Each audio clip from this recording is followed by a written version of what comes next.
everyone, and welcome back to Pandemic Paranoia Podcast, the show where we break down how misinformation and conspiracy theories spread during COVID-19, one episode at a time. And I'm your host, Sean, joining from my tiny overworked laptop camera here on Zoom. If my screen freezes mid-sentences, just pretend it was a very dramatic academic pause. Yeah, and I'm Sonam. I'm dialing in from my bedroom. I've rearranged this room so many times during the pandemic, I think it qualifies as a personality trait now. And I'm Aldi, coming live from a location I'm in refill because I'm still recovering from reading too many conspiracy theories this week. Honestly, I feel like my brain needs a vacation, preferably an island with no Wi-Fi. Yeah, so today is a big one. We're diving into episode 8 with a theme of global perspectives, different countries, and different narratives. And this episode is special because it reminds us that although the virus was global, the stories people told about it were incredibly local. Exactly, Sean. COVID-19 wasn't just a health crisis, it was a cultural mirror. And every country reflected a different fear, a different political tension, a different history of public trust or distrust. It's actually kind of fascinating and also in a depressing way. Like you think a virus would bring people together with one shared understanding, but nope. Yeah, like humans say, let's remix this with our own political drama, cultural baggage, and also a lot of unresolved social issues. Well, that's the thing. Conspiracy theories don't appear out of thin air. They grow in specific environments. Certain patterns repeat, but each country shapes its own unique version depending on the political climate, the level of trust in governments, religious and cultural beliefs, media literacy, economic anxiety, and lastly, historical memory. Yeah, for example, in some countries, people blame technology. Like, that is so weird, like 5G towers sending out bad vibes, and like the other slang terms, the other pseudoscience terms people were running with at that time. In other countries, like foreigners were blamed. It came from outside. They were hiding something, that kind of like sort of narrative. Fear of other as a tale as old as time. Yeah, and then you had those religious narratives as well. COVID is divine punishment, COVID won't infect believers, vaccines are religiously forbidden, and so on. Yeah, and let's not forget also about like the internal political ones. People say the government manufactured the crisis, the political opposition made it worse on purpose, lockdowns are a plot, vaccines are population control, and so on. And based on my theories that I'll read a lot, my personal favorite category is when they say like there's elite masterminds controlling the world theories, like Bill Gates, like there's shadow governments, aliens, lizard people, you name it. Like some of the stuff I read my Wi-Fi want to uninstall itself. Okay, so let's move on then. So today we're going to take a global tour, but it's not going to be one of those fun, eat pastries in Paris type of tours. It's more like visit the countries through the lens of conspiracy chaos. Yeah, so today we're going to focus on 4 regions where conspiracy theories spread intensely, but each for very different reasons. First, we have the United States, where political identity shaped everything. Second, we also have Brazil, where leadership and messaging clashed with science.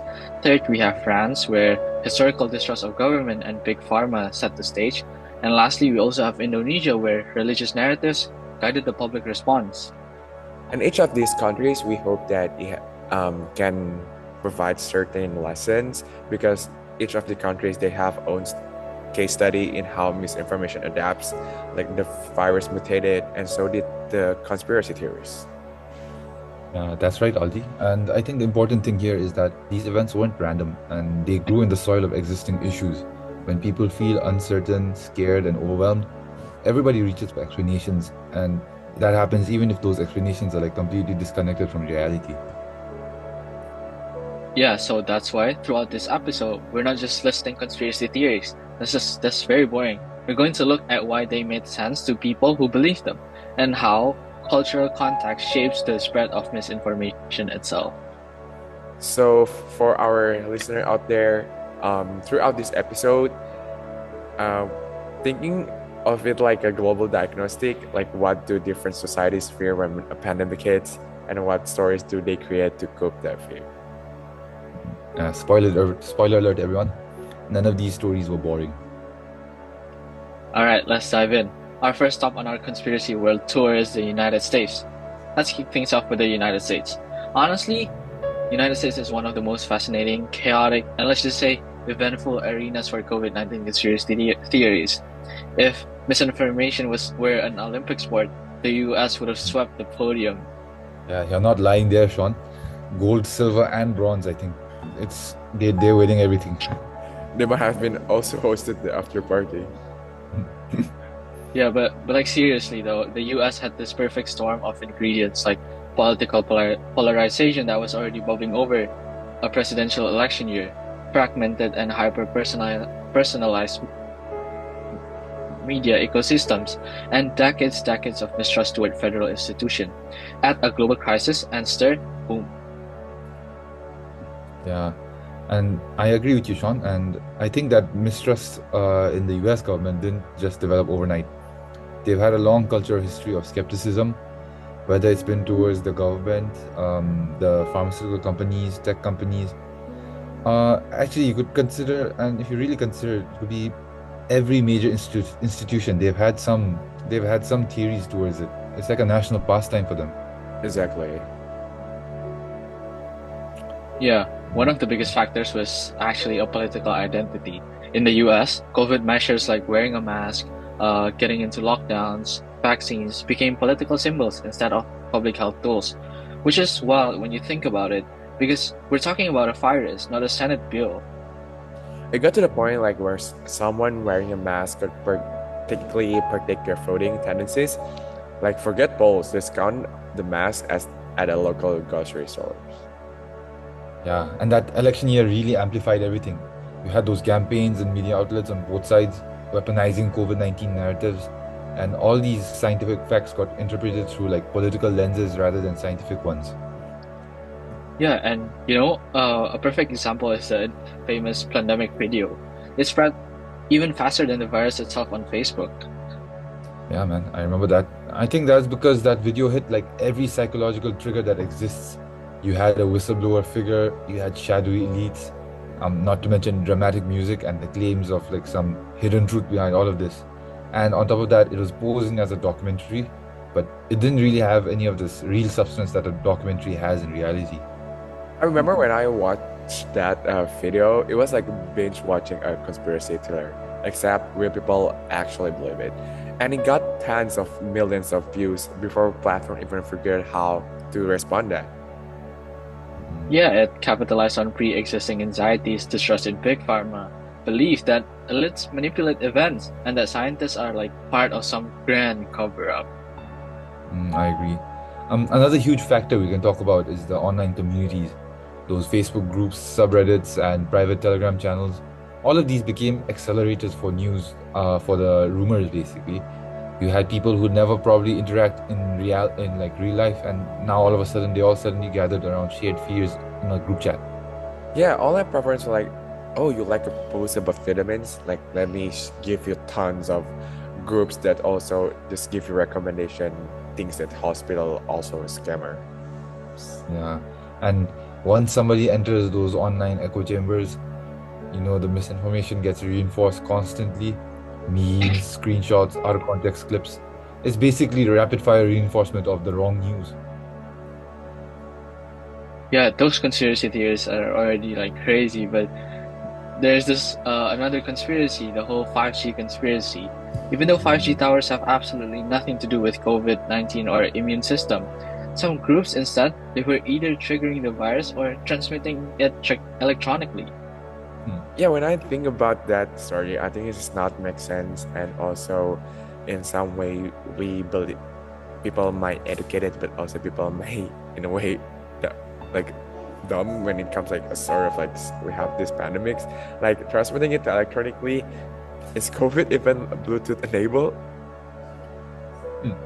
Yeah, and if my memory is correct, I remember those tower burnings were happening mostly in the UK, but the funny thing is those theories were fueled by US-based, like they were fueled heavily by US-based misinformation networks, like the US influencers who were promoting the idea despite being in the US instead of the UK, and those YouTubers who were analyzing evidence. And then on to top it all off, you had those Facebook comments too, from what I remember. Yeah, and we can't talk about the US without talking about vaccines. Hmm. The anti-vaccine movements in the US already existed long before COVID, going back to the 1990s and even earlier. Yeah, Sean. And I think these rumors, like, they grew out of like medical mistrust, misinformation about autism at a certain point in US history, and a general trend towards alternative medicine. You have a lot of those people in the US. So when these COVID vaccines arrived, I guess the network for spreading rumors had already had its own infrastructure to mobilize. It was like the machine was preheated, and then the COVID hits, and then it was ready to get baked. Mm. Yeah, what stands out the most is like how everyday actions become political. Wearing a mask became a statement, social distancing became a statement, like even listening to scientists became a political act as well. Yeah, public health really did get absorbed into cultural wars. Two people could see the same exact scientific research and announcement and then like interpret it through either responsible leadership or like authoritarian overreach. I remember that.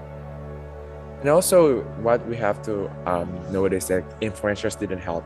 While some maybe used their platform to spread evidence-based advice, but also a lot of these influencers, they used the pandemic to build the followers by promoting skepticism or anger, and the outrage sells.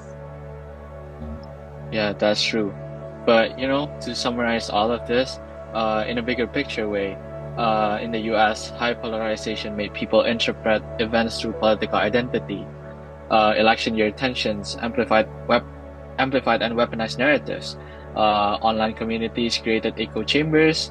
Long-standing distrust of government, pharma, and institutions acted as a fuel. Individualistic culture meant people resisted collective restriction more, and also media fragmentation meant no shared truth space for Americans to start from. Exactly. The US wasn't just hit by a pandemic, you could say it was hit by infodemic, and with misinformation spreading just as aggressively.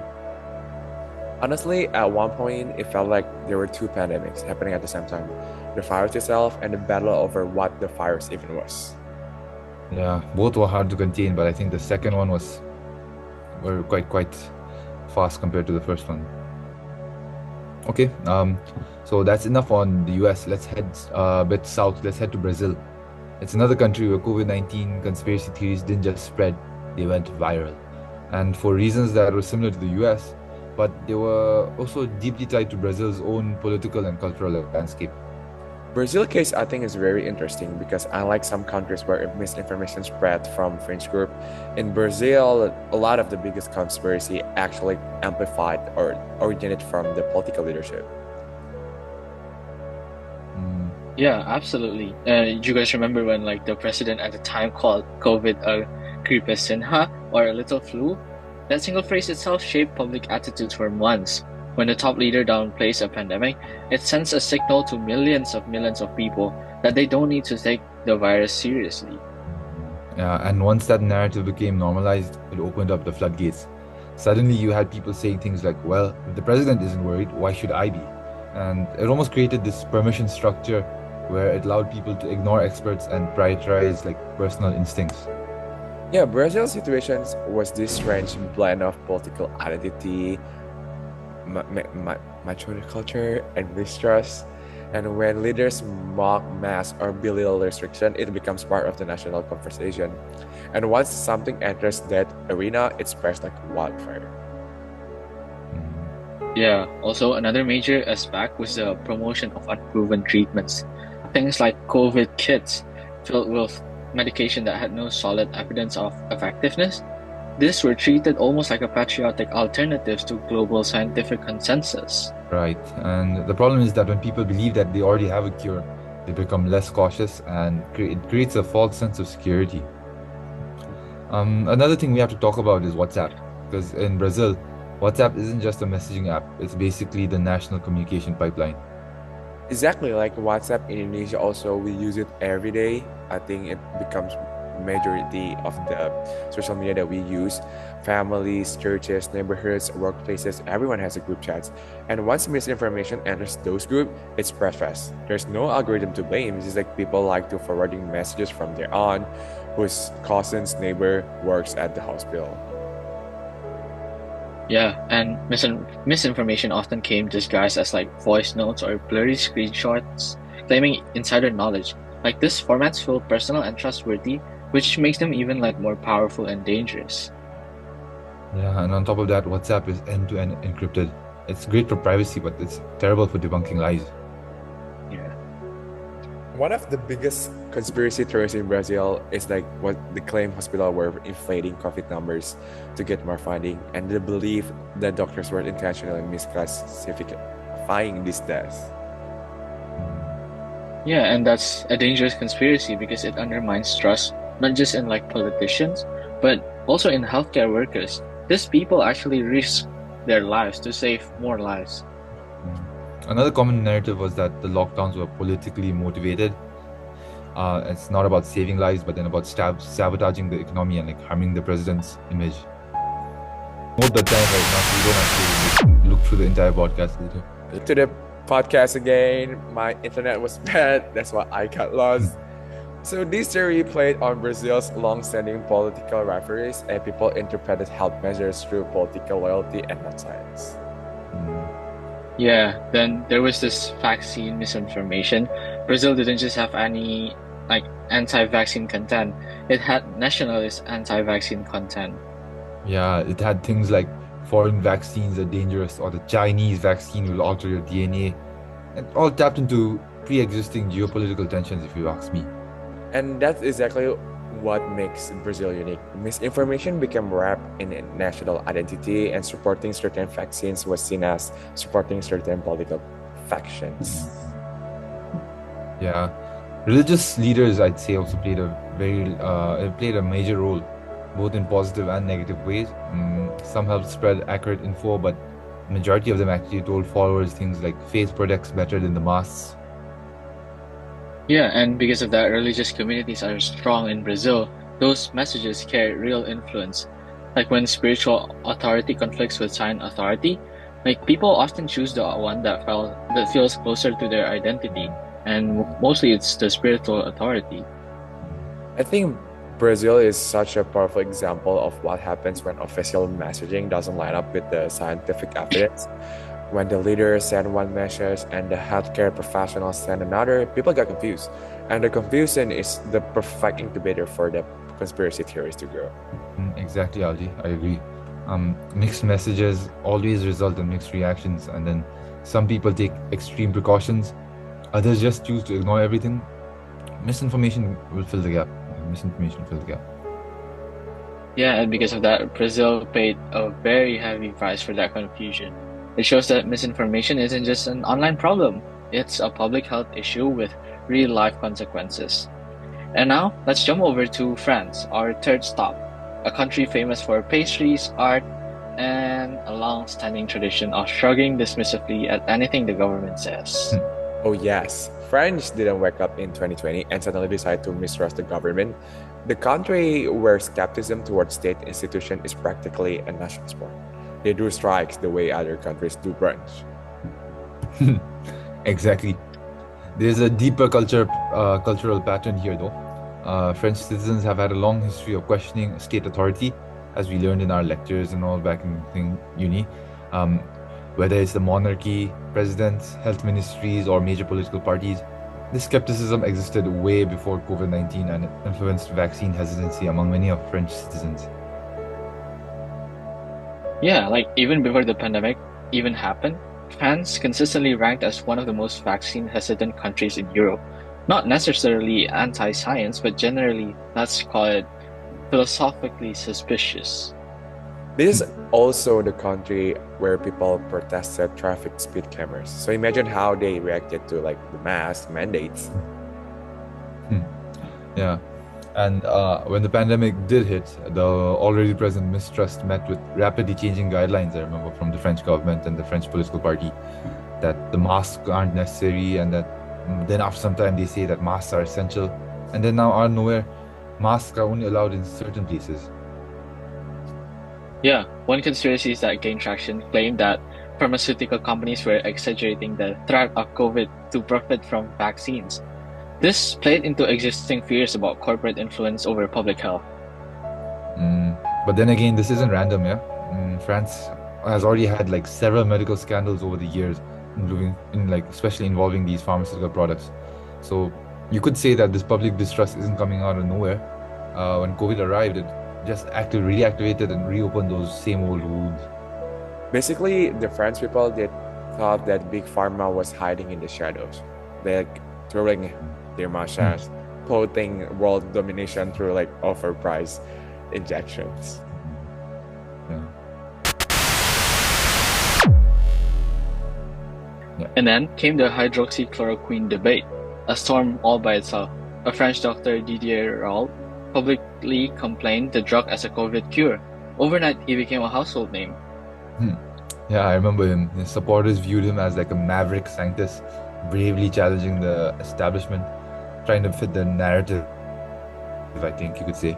But he had critiques, and his critiques did say that he was spreading false hope. But medical advice became like a rebellion narrative in that era. So, are you with the state or are you with the renegade doctor who's in their lab coat?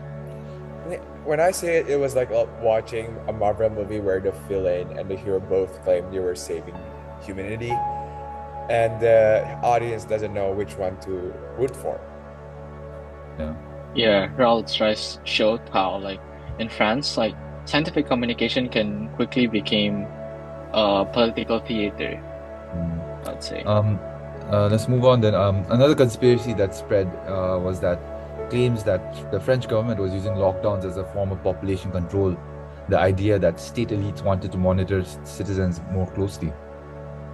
I think this tied into much larger historical narrative, like France's long debates over personal freedom, privacy, and also the state power. Anytime surveillance or restriction enter the conversation, the French readers start to like beeping. Yeah, like, and the fact that the rules changed frequently, sometimes with even little warning, only like fueled the suspicion even more. Even people who weren't conspiracy-minded felt confused or even frustrated. And one unique thing about France I want to add is how intellectual the debates were if you actually analyze it. In some countries, the COVID conspiracy theories were spreading through memes, but in France, they were spreading through 3-hour debates on like late-night talk shows and all. Exactly. French intellectual culture means people don't just debate what is happening. They debate the philosophy of what is happening, and there are layers like onion or like croissant.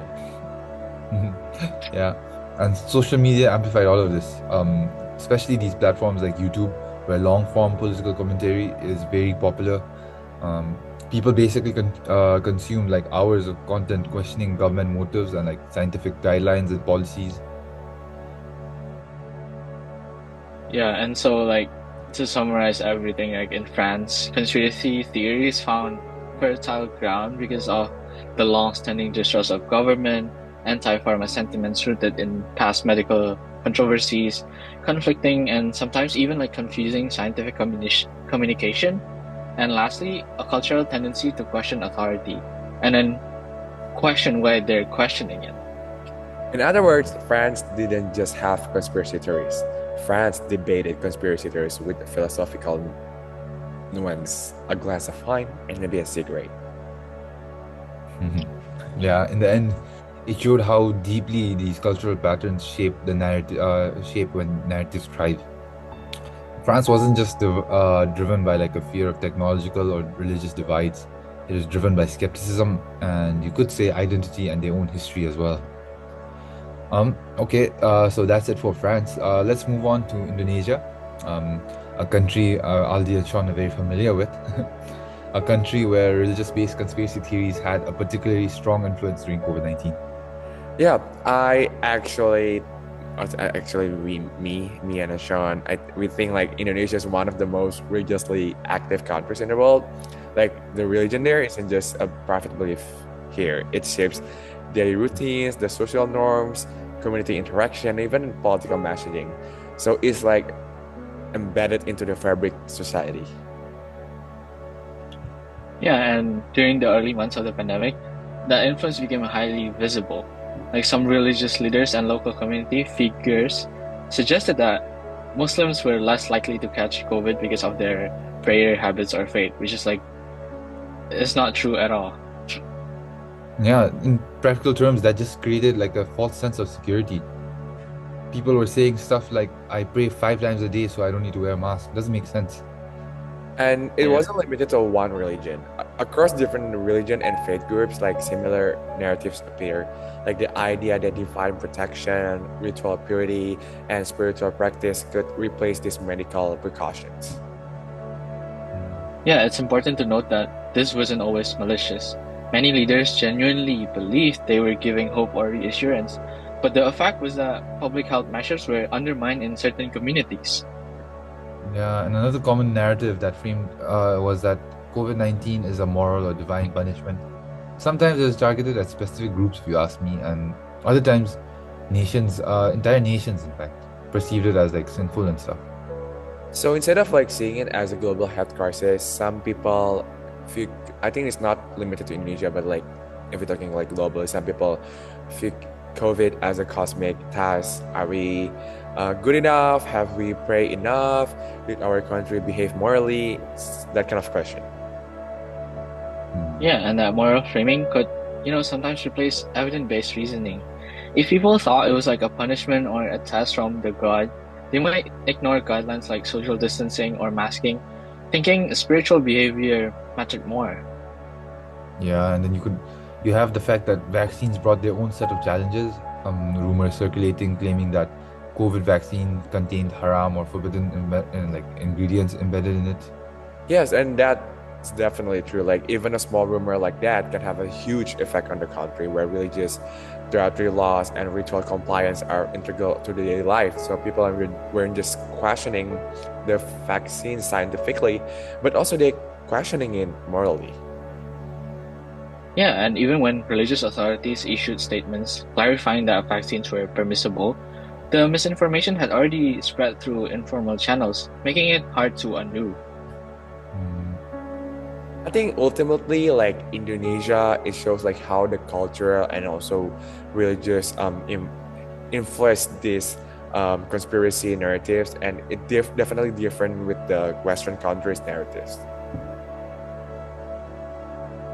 In the US, for example, like conspiracy theories were often driven by political polarization or distrust in government. In France, historical skepticism of the state and pharma played a huge role. Okay, so you can say that in Indonesia, the cultural lens is deeply religious, and that people interpreted COVID through moral, spiritual, and divine frameworks, which in turn influenced their response to public health guidelines and vaccines in a way. It is a powerful reminder that misinformation doesn't spread in an instant way. It adapts to the social culture and also religious context of like each country. Mm. Yeah, exactly. And understanding the context is the key to designing public health strategies that actually work. Okay, let's cut here. It's saying less than a minute. I think we need to Okay. start a new meeting. Yeah, yeah. Okay, okay. Okay. Okay, that's right. Boom. Wait, let me end the meet. Yeah. So after touring the US, Brazil, France, and Indonesia, what can we actually learn from looking across these different countries? Yeah, so the first big takeaway is this: conspiracy theories are global, but their forms are local. The virus may have been universal, but the stories people told about it were shaped by their own society's fears, values, and history. Exactly. Mm. Like in the US, the conspiracy were deeply tied into like political identity, like the mask, the vaccines, and weren't just health measures, they become political symbols. Yeah, and in Brazil, it was more about leadership influence when official messaging from the top dog conflicted with science, and people were left adrift, and misinformation rushed in to fill a void. Yeah, and also like in France, historical mistrust of the state and anti-pharma sentiment created fertile ground for debates over lockdowns, vaccines, and the rebel scientists' effect. Well, Mm. in Indonesia, just that we discuss religious belief and moral frameworks play a huge role. People interpret COVID not just as a virus, but as a spiritual or moral test, which affected how they behave and responded to the public health advice. Mm. So Different countries, different narratives, but underneath it all, the same pattern emerges: uncertainty, fear, and a human need to find explanations. We're always wired to make sense of the unknown. I guess we can't help it, even if the explanations are inaccurate. Yeah, and that's the really important part. Understanding like the local context of misinformation is very crucial.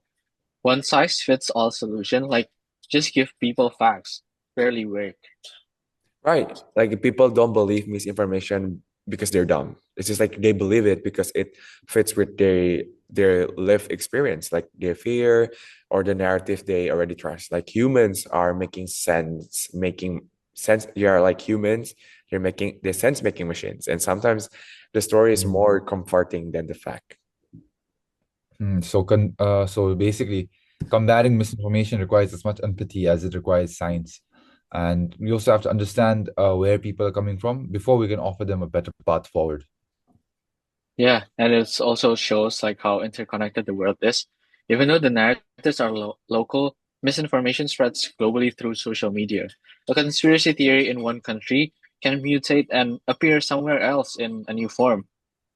And that's why, like from our discussion, like the global awareness is so important.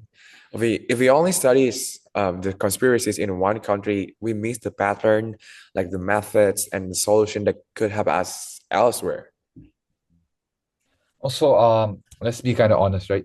Reading about these conspiracy theories sometimes feels like you're binge watching like a dystopian TV series, but instead of fictional characters, you have like real people trying to figure out a pandemic. Yeah, and I like Netflix, you can't just hit skip intro on misinformation. It keeps coming back in group chats, like or comment sections, and forwarded videos. Exactly. But like if we pay attention, we start to see the patterns, and just maybe we can slow the spread, like one conversation at a time. Mm. The lesson is clear, guys. Conspiracy theories are shaped by human culture, history, politics, and faith. They're not just wrong ideas that are floating around in cyberspace. They're deeply human responses to uncertainty.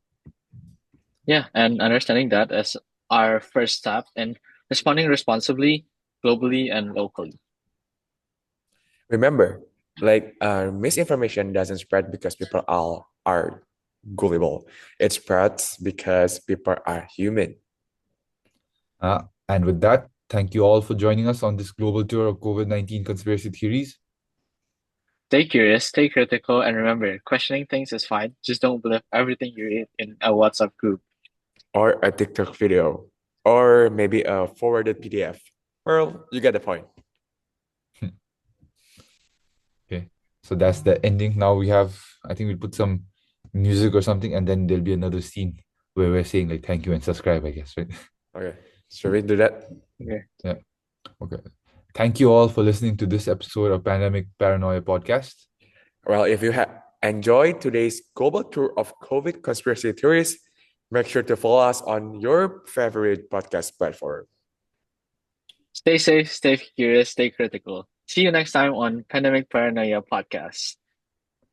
Bye bye. Bye bye. Bye. Yes. Yes. Finally. Damn,